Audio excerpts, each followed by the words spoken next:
इस कहानी की शुरुआत होती है पेरिस के एक अपार्टमेंट से, जहां मैक्स नाम का एक स्नाइपर पिछले कई दिनों से अपने टारगेट का इंतजार कर रहा था। यहाँ मैक्स अपने स्कोप के जरिए अपने सामने वाले होटल पर नजर रखे हुए था, क्योंकि उसका टारगेट इसी होटल में आने वाला था। अब चूंकि वो पिछले कई दिनों से इसी फ्लैट में था, इसलिए समय के साथ साथ वो काफी बोर होने लगा था। अब इस बोरियत को दूर करने के लिए मैक्स ने म्यूजिक का सहारा लिया और समय मिलने पर थोड़ी बहुत एक्सरसाइज की। अब शाम होते ही मैक्स बिल्डिंग से नीचे उतरा और पास के एक रेस्टोरेंट से अपने लिए खाना खरीदा। इसके बाद उसने अपने सीनियर को कॉल करके बताया कि वो कुछ और दिन अपने टारगेट का इंतजार करेगा। अब बात खत्म होते ही उसने अपना फोन तोड़कर फेंक दिया ताकि कोई उसे ट्रैक न कर सके। इसके बाद वो अपने फ्लैट में वापस आया और आसपास होने वाली हर एक मूवमेंट को ऑब्जर्व करने लगा। तभी गेट के बाहर से कुछ आवाज आई और यहाँ मैक्स को लगा कि शायद कोई अंदर आने वाला है, इसलिए वो अपनी राइफल लेकर तैयार हो गया ताकि वो इस आदमी को मार सके। लेकिन बाहर तो सिर्फ एक पोस्टमैन था जिसने ढेर सारे लेटर्स को अंदर फेंक दिया और चुपचाप यहाँ से चला गया। इसके बाद मैक्स अपनी पोजीशन पर वापस आया और अपने टारगेट का इंतजार करने लगा। पर कई घंटों तक इंतजार करने के बाद भी जब मैक्स को उसका टारगेट नहीं दिखा तो उसने थोड़ी देर आराम करने का फैसला किया। अब कुछ घंटों तक सोने के बाद मैक्स की घड़ी का अलार्म बजा और वो नींद से जाग गया। तभी उसकी नजर सामने वाली बिल्डिंग पर गई, जहाँ उसने अपने टारगेट को देखा। अब बिना देरी किए उसने अपनी राइफल को असेंबल किया और टेबल की हाइट को एडजस्ट करके अपना निशाना लगाने लगा। अब यहाँ मैक्स ने देखा कि उस कमरे में टारगेट के अलावा एक लड़की भी है जो उसे एंटरटेन कर रही है। हालांकि मैक्स ने इस पर ज्यादा ध्यान नहीं दिया और अपने टारगेट पर निशाना लगाने लगा। अब थोड़ी कोशिश के बाद मैक्स को एक परफेक्ट शॉट मिल गया, पर जैसे ही उसने गोली चलाई वो लड़की उस टारगेट के सामने आ गई। अब ये देखते ही वहाँ मौजूद सारे गार्ड्स अलर्ट हो गए और बिल्डिंग की सभी खिड़कियों को बंद कर दिया गया। इधर मैक्स को भी एहसास हो गया था कि उसने कितनी बड़ी गलती कर दी है, इसलिए उसने सारा सामान पैक किया और एक स्कूटर पर बैठकर यहाँ से निकल गया। अब रास्ते में उसने अपने सारे सामान को शहर की अलग अलग जगहों पर फेंक दिया ताकि कोई उसे ट्रैक न कर सके। अब थोड़ी देर बाद वो एक पब्लिक टॉयलेट में गया और खुद को अच्छी तरह से साफ किया। इसके बाद उसने अपनी शेविंग की और कपड़े बदलकर बाहर आ गया।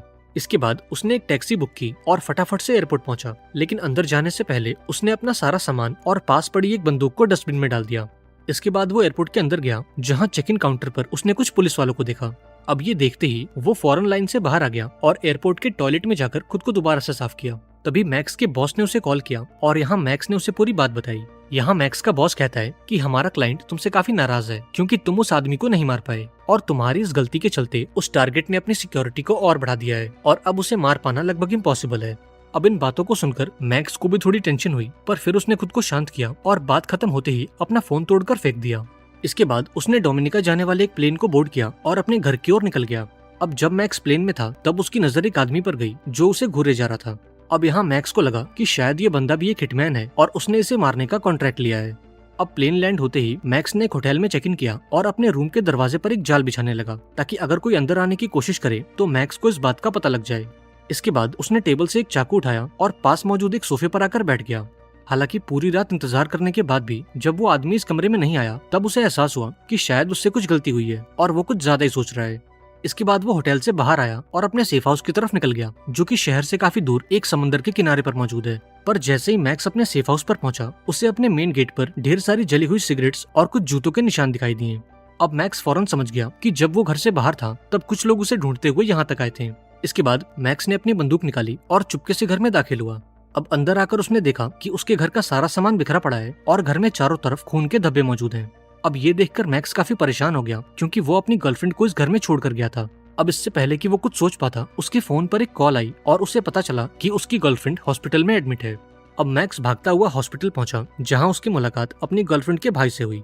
अब इस आदमी ने मैक्स को वो पूरी बात बताई जो उसकी बहन ने उसे बताई थी। वो बताता है कि मेरी बहन पर हमला करने वाले दो लोग थे, जिसमें एक हट्टा कट्टा आदमी और एक सफेद बालों वाली औरत थी। इन दोनों का मकसद लूटपाट नहीं था, क्योंकि वो घर में घुसते ही मेरी बहन को पीटने लगे और जब उन्होंने देखा कि अब मेरी बहन मरने वाली है तो उन्होंने इसे छोड़ दिया और एक हरे रंग की टैक्सी में बैठकर वहाँ से भाग गए। इधर जब लड़की को होश आया तो उसने मैक्स को बताया कि वो दोनों हमलावर तुम्हारी तलाश कर रहे थे, पर मैंने उन्हें कुछ नहीं बताया। अब ये सुनकर मैक्स को काफी बुरा लगा क्योंकि उसके चलते आज उसकी गर्लफ्रेंड इस हालत में थी। अब यहाँ मैक्स ने अपनी गर्लफ्रेंड से वादा किया कि इन सब के पीछे जो कोई भी है मैं उसे जान से मार दूंगा। अब उस रात मैक्स अपने घर लौटा और अपने गार्डन को खोदकर अंदर से एक बड़ा सा बॉक्स निकाला।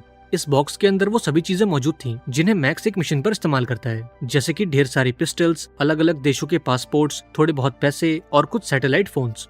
अब मैक्स ने इन सभी चीजों को बाहर निकाला और इन्हें एक सूटकेस में भरकर अपने अगले मिशन पर रवाना हो गया।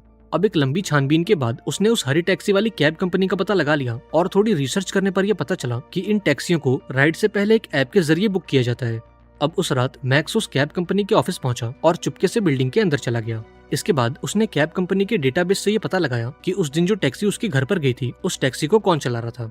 अब काफी ढूंढने के बाद मैक्स ने उस ड्राइवर का नाम और पता निकाल लिया और उसकी टैक्सी को कल की तारीख में बुक कर दिया। अब अगले दिन हम उस ड्राइवर को देखते हैं जिसका नाम लियो है। अब चूंकि मैक्स ने लियो की टैक्सी को बुक किया था, इसलिए लियो उसकी लोकेशन पर पहुंचा और मैक्स को पिक करके शहर से बाहर ले जाने लगा। अब रास्ते में मैक्स ने लियो पर अपनी बंदूक तान दी और उससे कहा कि मुझे उस दिन की सारी जानकारी दो जब एक लड़का और लड़की तुम्हारी गाड़ी में आकर बैठे थे। अब मैक्स के हाथों में बंदूक देखकर लियो काफी डर गया और मैक्स को पूरी बात बताने लगा। उसने मैक्स को बताया कि उन दोनों के पास भी बंदूकें थीं और मैं उन्हें पिक करने के लिए एक प्राइवेट एयरपोर्ट पर गया था। इसके बाद मैंने उन्हें शहर के बाहर मौजूद एक प्राइवेट विला पर ड्रॉप किया, जहां उन लोगों ने मुझे गाड़ी में इंतजार करने को बोला और थोड़ी देर बाद जब वो बाहर आए तो उनके कपड़ों पर ढेर सारा खून लगा था। इसके बाद मैंने उन्हें एयरपोर्ट पर ड्रॉप किया और अपनी कैब लेकर वहां से चला गया। अब ये पूरी बात सुनने के बाद मैक्स ये समझ गया कि इन सब के पीछे कोई और नहीं बल्कि उसका बॉस हॉजिस है।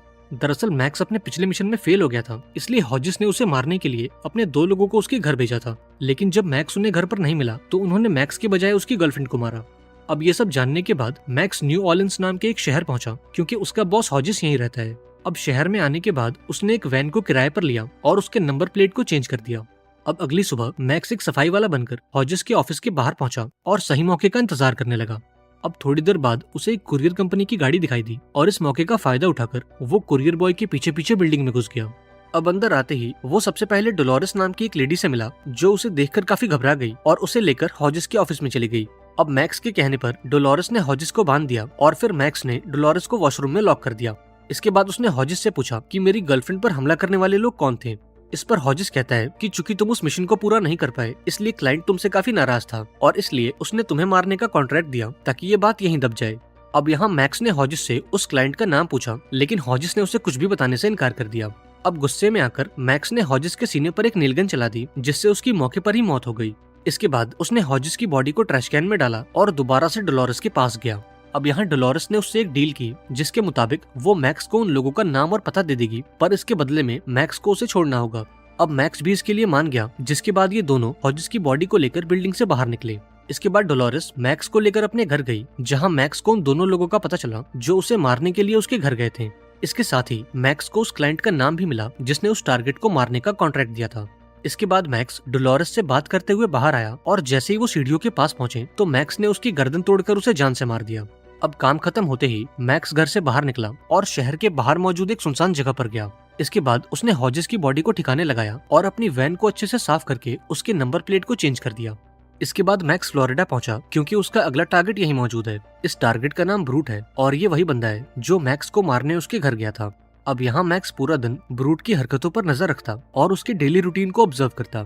अब यहाँ मैक्स ने नोटिस किया कि ब्रूट के साथ ही पूरा दिन उसके साथ रहते हैं और रात को ब्रूट अपने कुत्ते के साथ अकेला होता है।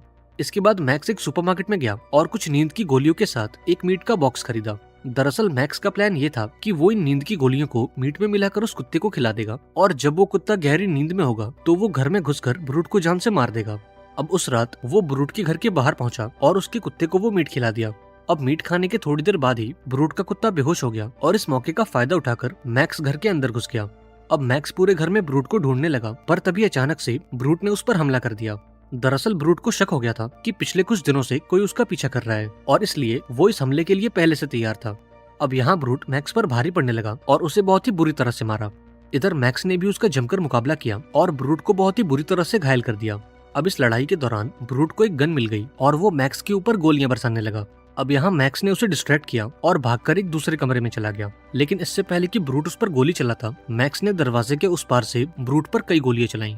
अब इस हमले में ब्रूट बहुत ही बुरी तरह से घायल हो गया और अपनी जान बचाने के लिए घर के टॉयलेट में छुप गया। अब मैक्स फटाफट से टॉयलेट में पहुंचा और एक हेडशॉट मारकर ब्रूट का काम तमाम कर दिया। अब गोली की आवाज को सुनकर ब्रूट का कुत्ता भी जाग गया और वो मैक्स का पीछा करने लगा, लेकिन मैक्स समय रहते घर से बाहर आ गया और उस कुत्ते को घर में लॉक कर दिया। इसके बाद उसने ब्रूट के घर को आग के हवाले कर दिया ताकि उसके खिलाफ कोई सबूत न बचे। अब ब्रूट को मारने के बाद मैक्स न्यूयॉर्क के लिए निकल गया, क्योंकि उसका दूसरा टारगेट यानी कि वो सफेद बालों वाली औरत यहीं मौजूद है। अब न्यूयॉर्क आकर मैक्स ने एक होटल में चेक इन किया और खुद को अच्छी तरह से साफ किया।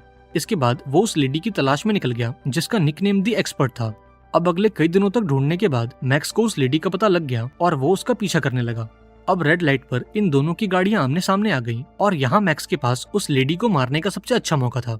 लेकिन मैक्स ने उसे यहाँ नहीं मारा क्योंकि वो उससे बातचीत करके उस आदमी के बारे में जानना चाहता था जिसने उस टारगेट को मारने का कॉन्ट्रैक्ट दिया था। अब थोड़ी देर बाद एक्सपर्ट एक रेस्टोरेंट के अंदर गई और मैक्स भी उसका पीछा करते हुए अंदर आ गया। अब अंदर आते ही वो एक्सपर्ट की टेबल पर गया और उस पर अपनी बंदूक तान दी। अब मैक्स को देखते ही एक्सपर्ट के पैरों तले जमीन खिसक गई और वो समझ गई कि मैक्स ने ब्रूट को मार दिया है और अब अगला नंबर उसका है। अब यहाँ एक्सपर्ट ने मैक्स को एक ड्रिंक ऑफर की और साथ में खाना खाने को बोला, लेकिन मैक्स ने इसका कोई जवाब नहीं दिया और चुपचाप वहीं बैठा रहा। अब यहाँ एक्सपर्ट ने उसे बताया कि हम तुम्हें मारना नहीं चाहते थे, पर चूंकि तुमने अपने टारगेट को मिस किया था इसलिए उस क्लाइंट ने हमें तुम्हें जान से मारने का कॉन्ट्रैक्ट दिया। अब यहाँ एक्सपर्ट कहती है कि मैं जानती हूँ कि तुम मुझे मार दोगे, इसलिए मेरी एक रिक्वेस्ट है कि तुम मुझे किसी ऐसी जगह पर मारना जहाँ आसपास काफी शांति हो। अब मैक्स भी इसके लिए मान गया, जिसके बाद ये दोनों रेस्टोरेंट से बाहर आ गए। अब चलते चलते एक्सपर्ट का पैर फिसल गया और वो सीढ़ियों से नीचे गिर गई। अब यहाँ उसने मैक्स से मदद मांगी, लेकिन मैक्स ने बिना कुछ सोचे उसके सर में गोली मारकर उसकी जान ले ली। अब मैक्स ने ऐसा इसलिए किया क्योंकि एक्सपर्ट ने अपने दूसरे हाथ में एक चाकू छुपा रखा था। अब जैसे ही मैक्स उसकी मदद के लिए आगे बढ़ता तो एक्सपर्ट उसे जान से मार देती। अब एक्सपर्ट से हुई बातचीत के दौरान मैक्स को उस क्लाइंट का पता लग गया जिसने उसे मारने का कॉन्ट्रैक्ट दिया था। इस आदमी का नाम हेंडरसन था, जो कि एक बहुत बड़ा बिजनेसमैन है और फिलहाल वो शिकागो में मौजूद है। अब शिकागो पहुंचने के बाद मैक्स अपने टारगेट का पीछा करने लगा और उसके डेली रूटीन को ऑब्जर्व करने लगा। अब इस दौरान उसे ये पता चला कि टारगेट जिस पेंट हाउस में रहता है उसके अंदर जाने के लिए उसे वहाँ की चाबी चाहिए। अब जाने से पहले उसने दरवाजे पर लगे उस लॉक की फोटो ले ली और अमेज़न से फेक चाबी बनाने वाली एक मशीन ऑर्डर की।